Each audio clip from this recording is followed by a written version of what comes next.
Okay, and this says that I'm setting up your meeting for Facebook Live. So I think we should be going live in another couple of minutes now. Not a couple of minutes, actually, just a few seconds. I think it's live, right? It says I'm meeting guessing. So is just now give me a streaming sec. live on I Facebook. am just checking because I'll have to put this up. So it's just a matter of chance. There are some days when you have to sort of Obviously, go all around. technology. Yes, we are live. We are live. Okay, I'm just putting this up as an announcement. This is kind of so funny, right?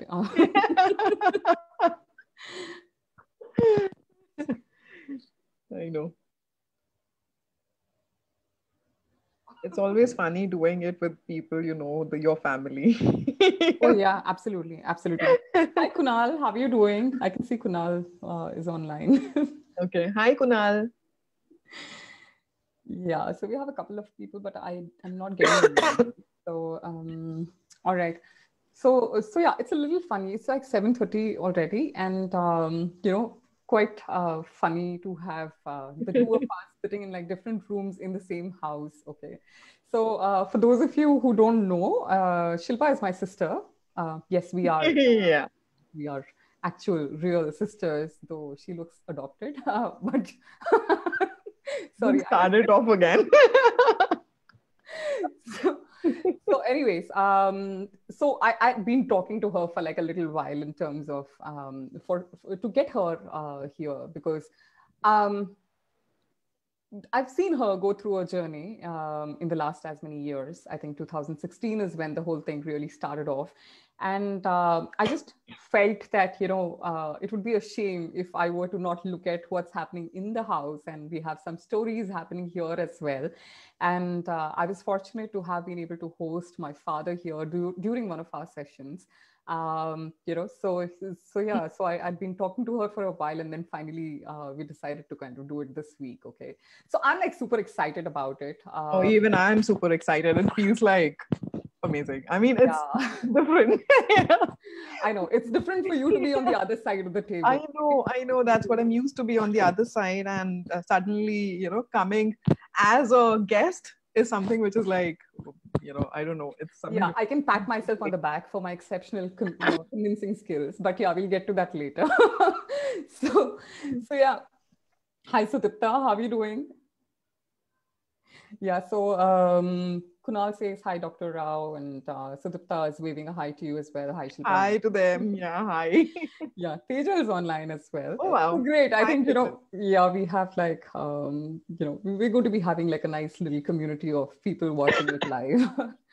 So yeah, it's like 7:32, and this session is going to be like a little different for me because obviously I know the entire story. So unlike how it has been with most of our sessions, I mean, except for, in fact, my dad's session was also quite interesting for me because there were aspects which actually came up which I don't think we had spoken about at home. But this one's going to be like I kind of know the entire story, like the back of my hand. But then, yes, it is an emotional moment because I've seen her journey up close and personal, and I've seen how she has sort of gone through different situations and what is it that she has created out of it. And I think that's what really happens. We have situations, we have scenarios that we face, and all of a sudden we realize that we are able to find our dream, find our purpose out of it. Okay. And that's what we're going to be talking about today. All right. So keep popping in your comments, and I'm going to keep a watch on the Facebook Live. And if someone wants to hop in on Zoom, more than welcome. So let me just start off. Hi, Shilpa. Shilpa Dhakappa is there on the call as Hey, well. hi, Shilpa. So let's start from here, Shilpa. It has been a journey, but yes, tell us how and when did the whole thing begin, actually? Um, so Sheetal, I mean, I know you would remember it very distinctively. So it was 4th of November 2016. You know, we were like busy packing our bags, shopping for a family trip to Bangkok. That was our parents' first international holiday, so we were like all super excited. And suddenly there was this pain that cropped up in my stomach. I had a severe stomach ache. Uh, and initially, I thought probably it's just a bout of gastritis or IBS, which was diagnosed quite a while back. I mean, I had a sensitive stomach right from, from a very long time. And it was said that it was IBS. And I was like, all right, it's just an IBS. And I took some medication and thought that it will be fine, but it just didn't subside. And then I started puking, and that's when, I went to the doctor. Similar thing, IBS, so maybe just about, and gave me some injectables. And I got back home. But late at night, when the pain just went shooting up, it was like crazy pain. I mean, the kind of pain which I would have never imagined in my entire life. I wouldn't have imagined in my wildest dreams. It was that kind of a pain. And I was rushed to the emergency room. Yeah, and I remember calling up the doctor in the middle of the night. I think it was about 2 a.m., 2:30 a.m. And we were sort of holding up, thinking that maybe the pain would really subside. And we're kind of blessed with extremely high thresholds when it comes to pain. So when she actually sort of curled up and, when it got unbearable and she said that, oh, I think we should get to a doctor, we knew that this was like way beyond imagination. So finally, in that emergency room, I was like going bonkers. One, with the pain. Second, with the thought that, oh my God, if they admit us, how am I going to shop? That was a big question that was on in my mind. But jokes apart, it was terrible. Yeah. And then started a series of tests through the day, and I was given painkiller shots every 2 hours, 3 hours. I think I was given 9 to 10 painkiller shots, which was the maximum that they could have given. But then the pain still didn't go. I had a tube in my nose so that whatever gastric acid is being produced, that just comes out. So I was off water, food that entire day. Through the ultrasound, it was seen that my intestine was just not moving. It was paralyzed. Then I had to go for a scan, and that's where it was confirmed that there was no motility in my intestine. And I was wheeled into the surgery, which was supposed to be a laparoscopic surgery. But I think they did like an MRI as well, right? It was a CT scan. Oh, CT scan. Sorry. It was a CT scan. Right. Yes. Yeah. So the CT, that's what the CT only confirmed, that the intestine was not moving at all, and there was like blockage. So I was wheeled into the surgery early in the morning, and a laparoscopic surgery, which was supposed to be like a minor surgical process, turned out to be a nightmare with an open surgery, and a part of the intestine, a small intestine, had to be removed because of a blockage. And that was the beginning of the story. So that's how it started. And then the biopsy went through, and it was diagnosed as endometriosis. But Sheetal, if I tell you, this would have been there for a very, very long time. It just went undiagnosed.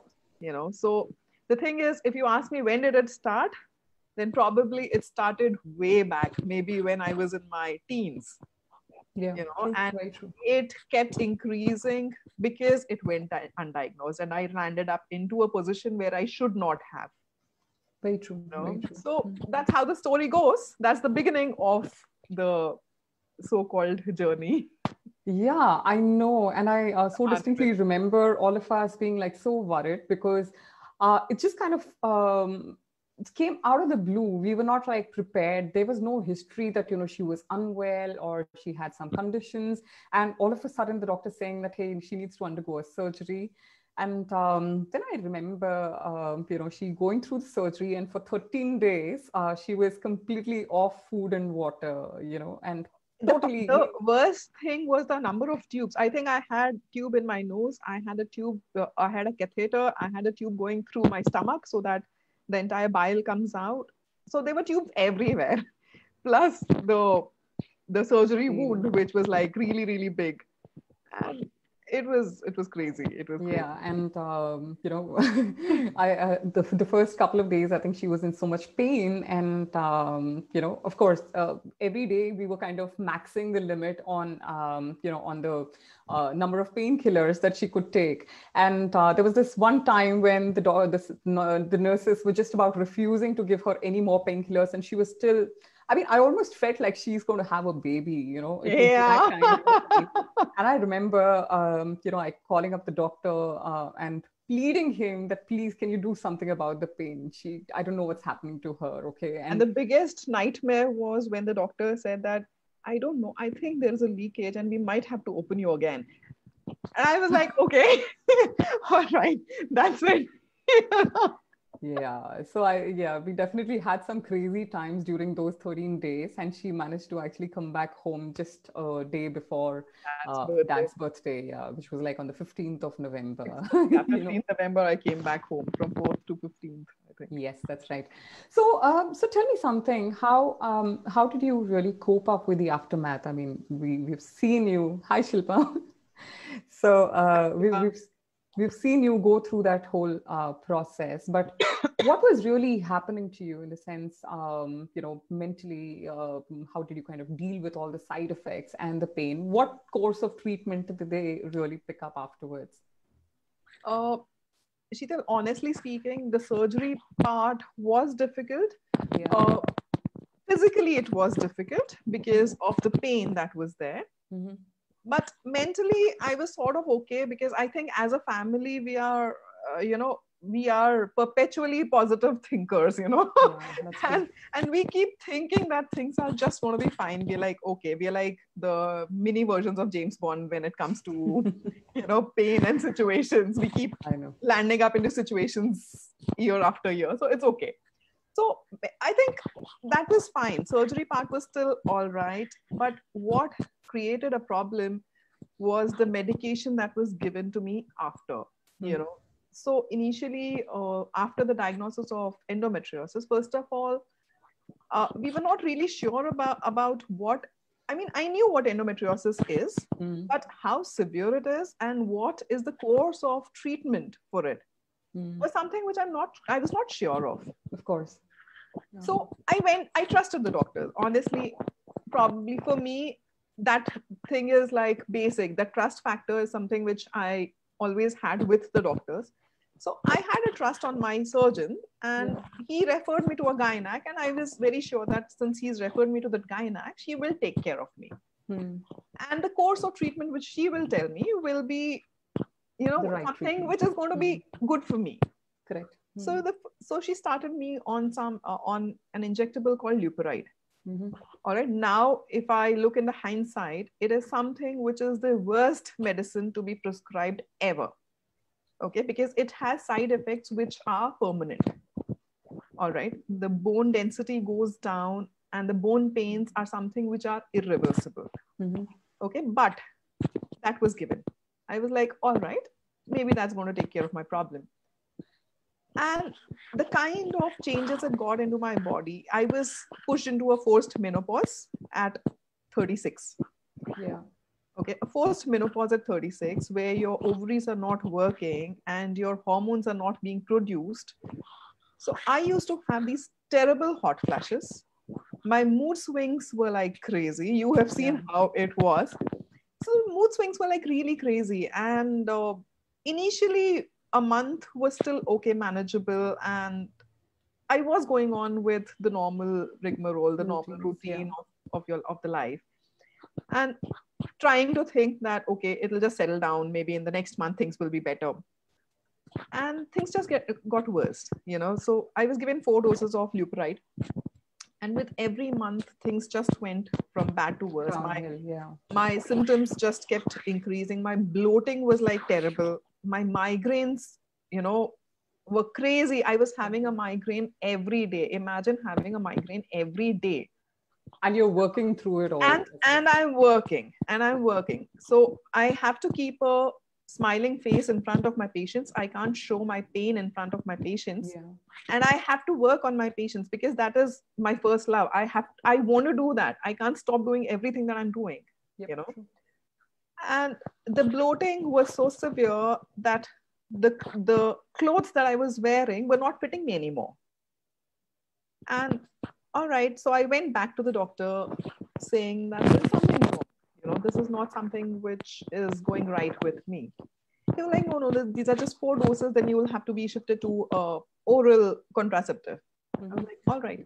So that's then started another, journey of an oral contraceptive.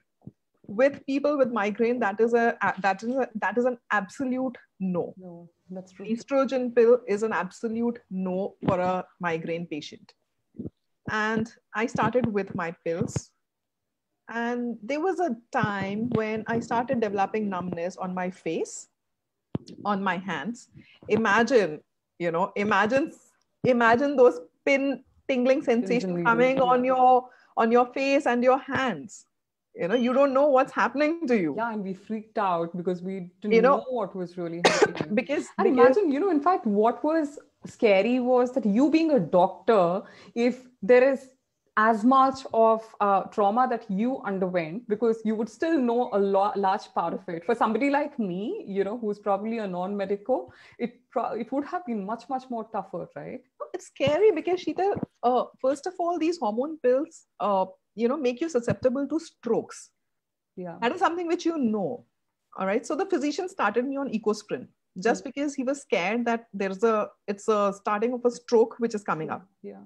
But it was just not going, So I went to the neurologist and I got to know that it is the side effect of the hormonal pill that I was taking. And because of that, the migraine had reached a point where it was creating numbness over my body. Yep. So they had to increase the dosage for my migraine medication. So it was like a complete cycle, Yeah. One medication leads to another leads to the third, and it kept going on. And between all of this, mentally, I was going spiraling down. I was spiraling down. I was going through a massive depression, not because I wanted to. I was thinking about everything good, everything nice. I was trying to do everything that I love doing, but there was no, there was nothing that was making me happy. Yeah. The smallest of things, with a person like me who is happy with the smallest of things that are available at home, or the smallest of, joys. But that was just not making me happy. I was crying throughout the day. I was crying throughout the day. It was like crazy. But when I went back to the doctor saying that I'm not feeling well mentally, okay, all that she had to say is, Shilpa, this is a dose which will not create a problem mentally. You should stop reading Google. Oh God. So that was the kind of a response that I got from the doctor. So imagine, for a person like me who knows that I'm getting into a depression, I could still take control of my life somehow. Imagine people who don't know what they're going through. They are suicidal thoughts that keep coming in. Yeah, true. Very true. So it's not easy to fight that. It's easy to put up on Facebook that, fight depression, talk, speak, all those things. But you should be in a position where you mentally are in a state where you want to speak. Yeah, that's true. So I think what comes into my mind is the first thing that I would say is the doctors have to be, they have to be, empathetic towards the patient, first of all, to see, and they are the ones who have to point out that there is something going wrong. Yeah, that's true. That's true. So that's how it began. And the weight gain was like crazy. I mean, I think I gained 15 kgs in a year, which was like something which had never happened before. I can so imagine. I saw that happening and it was like insane. Insane. Absolutely. So physically, mentally, emotionally, because even after taking so much of medication, you are still in pain. Yes, that's right. You are still in pain. Whatever. And you're not feeling better by the day. It doesn't seem like it's helping. And there are no answers, Sheetal. The thing is, there are no answers. There is no one who gives you answers. You talk to the doctor. I mean, that's the maximum you do. You talk to the doctor, but then the doctor doesn't give you answers. Correct. So the fatigue that I was having, I remember telling every doctor I went to that, I wake up in the morning feeling that I worked through the night. My God. I wake Yeah. up tired in the morning. So there is a difference being tired, and there is a difference in having fatigue. Yes, that's right. Yeah, and more than anything else, I think the whole lack of awareness and apathy must have been like seriously frustrating for you, with as many people coming up and giving you as many lines of treatment, advice, and so much more coming your way day in and day out. And also about, at that point in time, you just want to try everything and Yeah, anything that works for you, right? because I tried homeopathy, I tried allopathy, I tried Ayurvedic. I don't know what all I tried, just because Yeah, I just wanted to get off the rid of the pain, pain. and Yeah, I just wanted to lead a normal life. I did not want to, climb hills or do something major. For the me, general to day-to-day lead routine. my everyday life normally is something which I wanted, and which is not wrong. Every person has a right to live in a way they want to, a good quality of life, Correct. so that's something which should be there. So that's how. Uh-huh. That's true. So So tell me, at what stage did you really decide to go in for a complete hysterectomy? Because I know that, eventually we did take that call. yeah.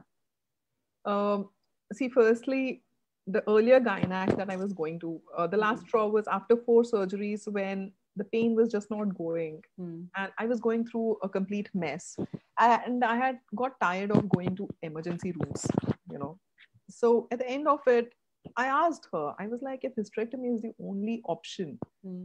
that will cure my endometriosis or stop my, because till then what I was told is that a hysterectomy is the only option to stop the growth of your endometriosis. Got that. Your Hmm. symptoms will end after your menopause. Hmm. That's what I was told. So I was like, see, the thing is, if at all that is the only solution, you might as well do it, Yeah. because I was so tired of the pain. And but then that doctor was like, Shilpa, I think you love going through surgeries. That's the reason you keep saying all these things. And she was like insisting, that I go for an IVF. And I was not. I mean, imagine, Sheetal, somebody is in pain. Somebody is not able to lead a good Normal quality of life, life. What do you think would go on in the mind? of How course. will the entire thing of having a baby come into Even their come to mind? you. Yeah, Not that I don't like kids, I love kids, of course. but saying that if I'm sick throughout, how am I going to take care of my baby? Yeah, that's true. That's true. you know Yeah, that and was in a big fact, a thing. lot of women keep holding on to that decision because that would mean that they wouldn't experience motherhood ever, and it's quite traumatic because somewhere you're kind of hurting all along. Your It is. body is in pain, you're mentally stressed out, you're going through a depression of sorts, and to top it all up, you're not finding solutions to anything that's happening around you, right? Yeah, absolutely. Inside you rather. Absolutely. So, in India, mostly what people think, the doctors also say, is that have a baby and the endometriosis is going to be better. Yeah. But that's not how it is. That's not how it is. Uh, Having a baby has nothing to do with how your endometriosis is. Of course. Of That's a course. big myth. So I think for me, what should have been done is they should have counseled me to have some, if at all I wanted to have a baby, they should have counseled me to probably do a egg freezing or an embryo freezing, go for a excisional surgery, and then try having a baby, Yeah. which was never given. That option was never given. Yep. A surgery was never ever been told to me about excision. Every other surgery was done except for the excisional surgery, which is the No, basic. and I remember us kind of reading as many books and literature and whatever else is available just to try and get some information around what is the usual course of treatment which is followed. So, Absolutely. yeah. Because see, what happens is it's not just one person who is Yeah. going through it, it's the entire family which goes through it. Correct. And luckily for me, you guys have been like really, really supportive. So the journey was still better. But a lot of people are not as fortunate as I am, you know. I mean, Correct. it's not easy for women, especially, you know, from in India. Yeah. Hmm. It's not easy. A lot of times people start thinking that they are either just creating a drama around this, the entire pain thing, Yep. or they're just trying to escape work or something like that. You know, so it's not easy. It's not easy. Mentally, physically, emotionally, you're drained completely. Yeah, and not just that. I think what also happens is that you need a certain amount of strength and resilience yourself Absolutely. for you to be able to take some of these decisions. Of course, family support is extremely important. I think that ways, whether it is our family or Sunal's family, which is like Absolutely. her The in-laws. entire family. It's all about the Yeah, I family. think everybody just kind Yeah. of stood together. And if any one of you who's kind of watching this now or who catches up with it later ever is going through a situation, I think the first thing that we need to do as a family is to kind of stand together and take decisions which are in the best interest of the person who's actually going through Correct. the situation, rather than in the best interest of your long-term plans. Okay, honestly, Absolutely. I think we are just kind of grateful that we have her, and she's in a much better space than what she was at that point of time, Correct. than to have had that opportunity to have a baby in the house. Okay, so you know so you've battled the side effects of, very aggressive hormonal usage, depression, fatigue, lethargy. You had chronic pains. What was really the toughest part for you? Was it the physical part of it, emotional, psychological trauma? How did you really cope up with it? And for anyone who's going through situation like that, what would you really want to advise them?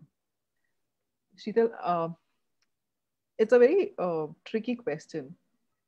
The most difficult part for me, I think, was going through the depression. Mm-hmm. That was the most difficult thing because physical pain is something which I can still manage. If my brain is working well, I can still fight it out. Yeah. If my brain is not supporting me, if my mental health is not supporting me, Hmm. the thoughts that come into my mind, the way I deal with my pain perception, Hmm. everything is different.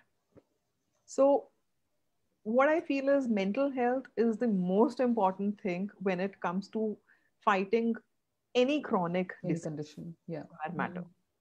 Then comes the physical pain. I'm not saying that I don't have physical pain today. I do. But mentally, at least, now I'm like much better, in a Better much better space. Yeah. space. Yeah. And I can take decisions for myself. I can think right. And I can tell myself that, okay, fine, Shilpa, today is a bad day. Tomorrow is going to be fine. Tomorrow is going to be a better Yeah. day. You know, so that really makes a difference. And if I'm not in a good mental state, how am I even going to think like that? Very true. Very true. I'm just going to take a quick pause here because we have some comments which I can see. So Kunal says it's so true and relatable. Yeah. Thanks, Kunal. So and we have Sudipta is like, oh my god, that's so much of pain. I hope you're all good now. And Nilesh is like, Shilpa went through all this. You're like incredibly strong. And Arisudan says, such a heartful and honest talk, Shilpa. Yeah, it's heartful and honest because we genuinely feel that this is a message which needs to kind of go out. I think we are so used to just hiding our vulnerabilities and pretending everything is okay, and everything with. Yeah, Shilpa, you want to say something? Yeah, and I can't thank you enough. Can you hear me? Yes, Yeah, yes, yeah, yes, we absolutely. can. I can't thank you people enough. I have gone through this myself, and I can relate to what Shilpa is saying. Maybe not as extreme as Shilpa's case, but my struggle has been only totally mine. And thanks to few of my close friends who pointed out something is wrong in me. And I was going through even borderline depression through the Mhm. pain. I've been complaining to everybody, complaining, and it had an impact on my other relationships. And one Absolutely. of the bestie, she could figure out something is wrong with Yeah. me. Anything she tells me to do, it's my topmost priority. And I was just putting everything aside, not wanting to do anything. And I'm a person who's a go-getter, and a person who does things, so many things on her own. and to accept the fact that I can't do everything that I used to do. I had to struggle with myself and accept and find the right doctor. Yeah. Absolutely. The right doctor was a big struggle.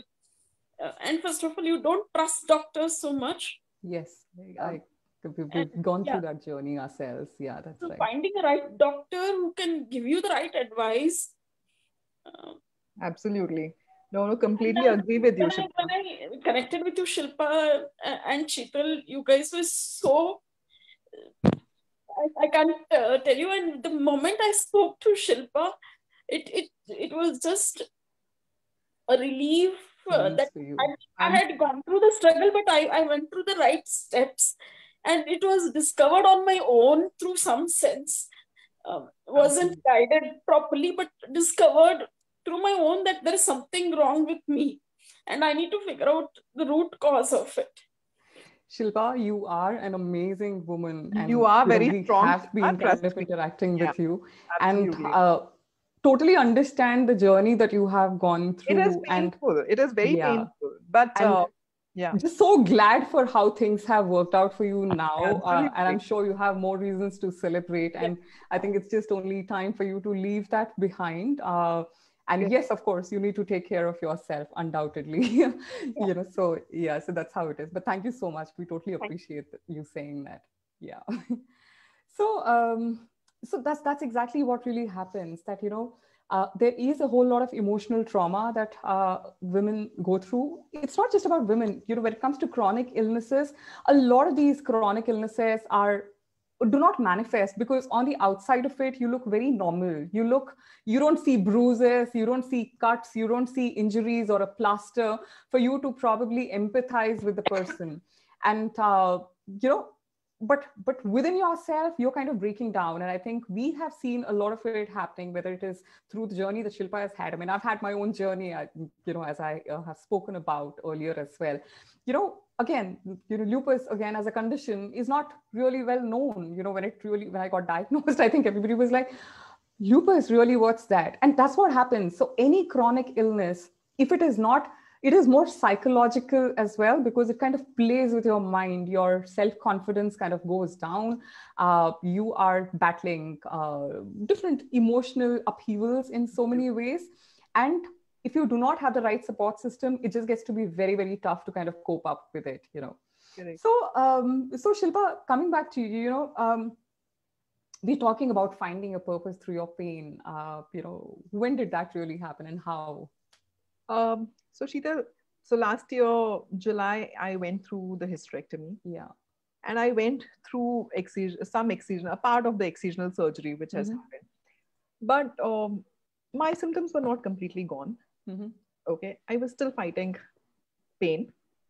It was not as bad as things were earlier, but there was still some amount of, you know, there was some pain that was still there, and there were good days, there were bad days. And I kept doing research on what it is and what exactly is endometriosis. Yeah. Imagine 1 in 10 women go through endometriosis. Yeah, have endometriosis. Crazy number. That's like a super crazy 1 in 10 women. So imagine if 1 in 10 men had it, then what it would be. Things would have been much different. Yep. It's just because it's women, things are not coming out in public. It's a taboo topic. Menstrual health is something which people don't want to talk about. So imagine if no one talks about it, how would the awareness come? Correct. If I was aware about what's happening to me, probably things would have been very different. Of course, yeah. You know, things would have been different. It would have been the entire course of treatment would have been different. I would not have had to go through so much of hormone therapy, which led to depression and the rest of the side effects. So that's when probably in March or April, no, I think, yeah, during March or April, I think that's when it's, you know, probably you and I were talking about it, right? So we decided that I think something needs to be done about it. I mean, there are a lot of women who would need help. Like I needed help and I couldn't find the right person to give me help. There are many other people, you know, many other women who would need help. So what can be done about it? Right. That's when I started posting, and I and Vimy, hi. So Hi, Shilpa. hi. So Vimy and I, we spoke, and we decided that let's work towards bringing awareness about endometriosis. Vimy has been Yes. working Yeah. for She's a endometriosis awareness. gynecologist, She's a laparoscopic surgeon, and she works towards it. And that's how we came together. And we started Endo Crusaders, which is specifically for endometriosis, people with endometriosis.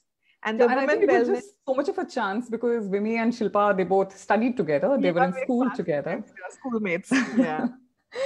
Yeah. And the other page that's there, the women wellness page that I started, was more about rest of the problems. There are a lot of other problems which are, not visible on the outside, very true. but a lot of women are facing. So these are two things which I've started. So Vimy is a big part of my Endo Crusaders journey. So we keep doing sessions together, for creating awareness about endometriosis. So what I feel is, Ishita, everything that happens to you happens for a reason. You're chosen for that particular reason. So probably I was chosen for this purpose, so that I can, create some awareness. I can be of some help to the society, and I can maybe give back to the society.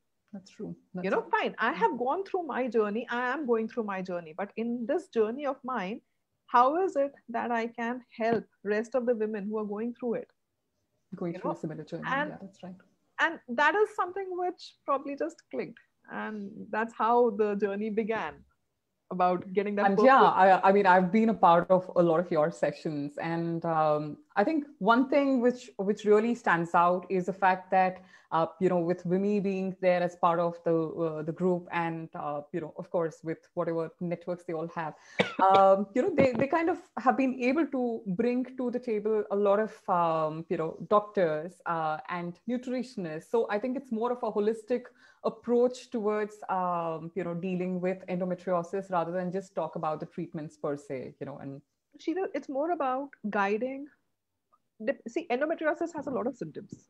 Every person has a different symptom. Right. Okay. The treatment for endometriosis is a surgery. There is no second thought about it. But saying that, there are rest of the parameters which have to be taken care of, right from your mental health to your, physiotherapy and your nutrition. Everything plays a role in how your endometriosis is getting, because it's a recurrent disease. It is not something which stops completely. So that's how the entire thing will have to be taken care of. The more you are cautious about what you're taking in, your exercises. Another thing that helped me, Sheetal, to deal with my mental condition was exercise. I mean, after I used to exercise, it used to hurt exercising. It still hurts exercising. I mean, there are times when I cry after my exercise, but saying that, at least for the next 45 minutes, an hour, or at least for the next couple of hours, mentally I'm feeling good, because of those endorphins that are produced, those happy hormones, those keep me happy. I feel nice. Mentally I'm feeling good, because of those endorphins that are produced. I think we have like a. Those keep me happy. So I get that totally. So what also happens is that when you are kind of, I think your body sort of gets used to what you feed it with, right? Whether it is thoughts or it is about, your food, the food that you eat, and most importantly, I think what's really working out well here is that you're creating a community, a cohesive community of people who are actually coming together.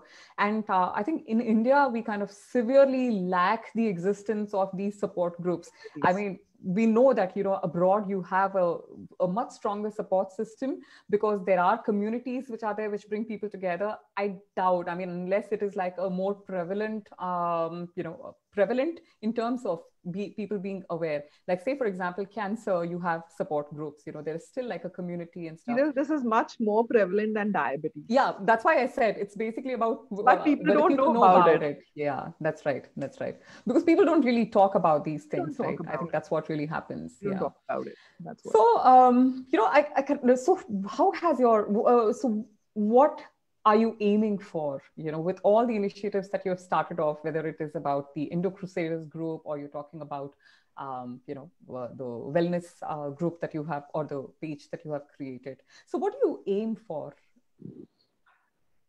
First, and the biggest aim that I have is to create a community where women are able to talk about the problems that they're having, health issues that they're facing, which people don't understand. And probably help them get to the right kind of a doctor or a therapist who can help them live a better life, to improve the quality of life for a woman or a girl for that matter. That is the main aim of this community. And we have been getting an amazing response. The amount of satisfaction that you get when people call you up with their problems and you're able to sort out at least a few of them. I mean, even if you're able to touch one person, yeah, that's right. One person, I think you have, you have done something good.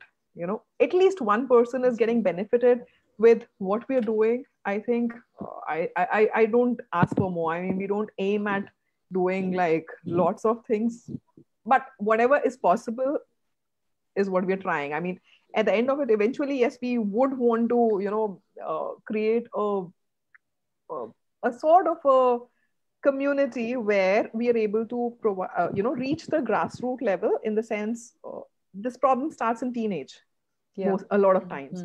So if we are able to catch them there, the problems would obviously not increase as bad. They will be much better. Imagine kids suffering through all these problems. Imagine the kind of a mental, agony they must be going through. Yeah. So the thing is, so the main purpose is to just help certain people, help such people who really need your help, who don't know what's going on with them, and to create awareness about what's normal and what's not normal for them. Absolutely. That's what is our purpose. More power to you, Shilpa. And since Vimi is on the call, to you as well. I'm definitely, I've seen the amount of effort that you guys have actually been putting into it. So can certainly, with a whole lot of certainty, I can say that, there is, of course, you have started off on a journey, and I've heard some conversations that you guys have been having about, perhaps extending this initiative to people who are perhaps less privileged as well, who probably can't afford a treatment, or probably increasing awareness in these communities as well. So yes, I think it's good. It's great. And I feel extremely proud about the fact that I have somebody within my family who kind of is doing this. But yeah, saying that, I surely hope that if there are people out there who basically are going through situations, trust me, what we strongly believe in is that you're given that experience for a reason, as Shilpa rightly said. And, and it is given to you only because you have the strength to take it. Absolutely. I completely agree with it, Sheetal. The thing is, it's just about directing your weakness into a direction which will turn it into your strength. Absolutely. Absolutely. The minute you keep focusing on your weaknesses, it'll just keep increasing multifold. If you just try to channelize it in a direction which will just make you stronger, the minute you start helping people, the minute you start, taking hold of your life, I think mentally also you become stronger, and that's how you help yourself also, and you help others also. Absolutely. I have a point to make, Shilpa, Yes. here. Yeah. I'm a live example, Sheetal, of the person who's made the best use of the community, the information that is available, and tried to incorporate that in my life. And I can tell you, I'm much better off. And I took even a second opinion of the other doctors who were recommended by Dr. Vimi and by Shilpa in Bangalore. And I'm a live example of the person who's benefited from this community. So glad, Shilpa, that you're feeling better. I'm like so happy for you. Very, very happy for you. Hi, Shilpa. Jaspal here. Hi, Sheetal. Hi, Jaspal. Hi, How are you Jaspal. doing? Good. Actually, I had a doubt. Like, I mean, you'll say you'll need to Jaspal, your voice is not clear. things into positive. Hello? Sorry, Jaspal, Can you you get hear the me? question. Yeah. Hello? Yeah. Go on. Yeah. I mean, if you want to channelize your things into positive way, as you say, your thinking. So, what are the basic, simple steps if someone is a beginner? Say, how should he or she do these things in a daily life so that it becomes a part of his life? I don't know if I'm able to express. No, I got that. So for me, just everyone has a different mechanism, but what worked for me is, whenever I used to get a negative thought in my mind, I used to acknowledge, fine, it is there, okay, or if I'm in pain or whatever, I used to acknowledge, fine, it is there, and now what? Okay. Now what? What next? How is it that I can make it better? Fine, it is pain. All right, you are in pain. You know you are in pain. But what is it that I can do to make it better? I think what Shilpa is saying is that the first level is acceptance. Yeah, you need to accept Correct. that there is a situation, and can you really change it? And rather than asking why me, just start asking what next. Yeah, got it. I got it. That way, So that's how. Besides that, see, I think as she was saying, everybody has a different mechanism to operate. You will have to identify which are those areas which are actually pulling you down. I mean, like say, for example, if Shilpa would have stayed in denial at a time when she was going through depression and said that I'm not going to deal with it, it's okay, I'm perfectly fine. See, we keep saying that, we have to have positive reinforcements, but positive reinforcements is not at the cost of you denying a situation that you are going through. It's basically what that means is that you take what is coming to you as is objectively, rather than attaching an emotion to it and saying, oh my God, why is this happening to me? That kind of, kills you in so many ways. First step in anything is acceptance. You have to accept the fact that something is there, a situation is there, it is there. You can't change it. Yeah. If you can't change it, you need to change your attitude towards it. Your perspective towards it. The way you look at a certain thing is something which you need to change. Got it. Yeah. Thank you so much. Thank you. Welcome. You're welcome. Great. I'm so glad that we did this, Shilpa, and I'm sure you agree with me as well. Absolutely. For all the convincing that I had to do, it was so worth this No, time. it was not about convincing, Sheetal. It's very, doing it in the family feels a little funny. Well, we're getting stories from all across, aren't we? We're currently, I think this is our 38th session, if I'm not wrong. Yeah. And you're doing a great job, by the way. Okay.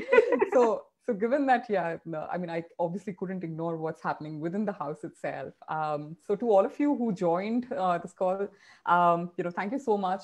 We feel blessed to have all of you with us. One last thing that I would want to say is if you know anyone in your community who is going through a situation like a health issue which looks invisible or something, please ask them to connect up, because and don't say tell them if they are feeling something that is there in their body which is not right, please ask them to connect, because the thing is, at that point in time, all you need is somebody to talk to.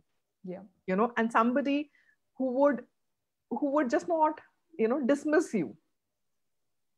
So it's just a thing that I would want to tell everyone. Please listen to them, and if possible, if somebody needs help, we are there to help them throughout. You can give them my number. You can give they can direct message me, whatever it is, whatever it takes for us to help them, we will go ahead and do it. But, just get them through the right channel. That's what I'm saying, whatever is required to be done. That's so precious. Yeah, I think that's really what happens. If you don't find the right support system, and of course, this goes out to everyone, to the families. Please support your family members who are going through situations and scenarios as well, so that they're able to cope better with whatever they're going through. You can never be in their shoes. So for us to even assume that we understand what they're going through, I mean, till date, I would probably never say that to Shilpa, saying that I understand what's happening to you, because I'm not in her shoes. I don't understand. I mean, I can only empathize and be there for her unconditionally. And that's exactly what I think we as family need to do. And that's what is needed. That's what is needed. Great. Thank you so much. I know, this has been quite intense, but yes, I'm glad we did this, and it had been in my heart for so long to, get you here, and surely hope that this has helped the ones who have joined the discussion. Yeah. Thank you. Shilpa, please share your community links here as well. It's there in the it's there in the the invite post. Even in the live stream that is there are links which have been given, so you can just access it there. You can use that. Yeah. Jaspal, were you saying something? Yeah. Same question, that if I could listen it once more, so is it? So it will be there in the group, so you can always kind of go back and check out the the replay of the session as well, and of course the community links have also been shared for people to reach out. Okay. Yeah, thank you so much. Thanks, Great. Sheetal. Thanks, Shilpa. Thank you. Thanks for joining. Sheetal, most welcome. And thank you, Sheetal, for getting me here. My pleasure, totally. I'll see you around in the next room. Absolutely. Okay. Vimi, thank you. She says hats off to Shilpa for all her efforts. Vimi, Vimi, I think it wouldn't have been possible without you around. So, but it takes a lot of courage and effort, Shilpa, what you are putting in. See, I am a gynecologist, and yes, it is my interest area, I agree. But you being a dentist, and you are putting in a lot of your time, effort, and you are coming forward for this. It's really very, very important. See, if I think about raising awareness about some dental thing, I don't think I will be able to do it. So coming from you being a dentist, it takes an extra effort. I don't think I can ever do that, actually. That's why we say, na, Vimi, endo crusader by passion. Yeah. So really, things would have been different if my interest was something else. But right now, you stand at a different position, and I really admire you for that. Thank you so much, Vimi. Thank you. And thanks, Vimi. And Jaspal says, seriously, both the sisters, they are adorable, lovable. Oh, thank you so much. We are surrounded by so much of inspiration. So I think it just comes to us from everybody. Okay. So thanks so much for being the people that you are. I know we have a lot of comments, there in the Facebook group as well from Shada, Tejal. Thank you so much. But I think we'll get back to that after the session and respond to the comments which are coming in there. And glad to have done this, Shilpa. And, once again, more power to you, more power to the initiatives that you have started off. And I hope you're able to impact a large scale or a large. Fingers crossed. Fingers crossed. Yes. Yes, we will do it. Yes, I'm sure you will. We will. I'm sure. Thank you. I'm sure. Thank you, Sheetal. Bye-bye. Bye.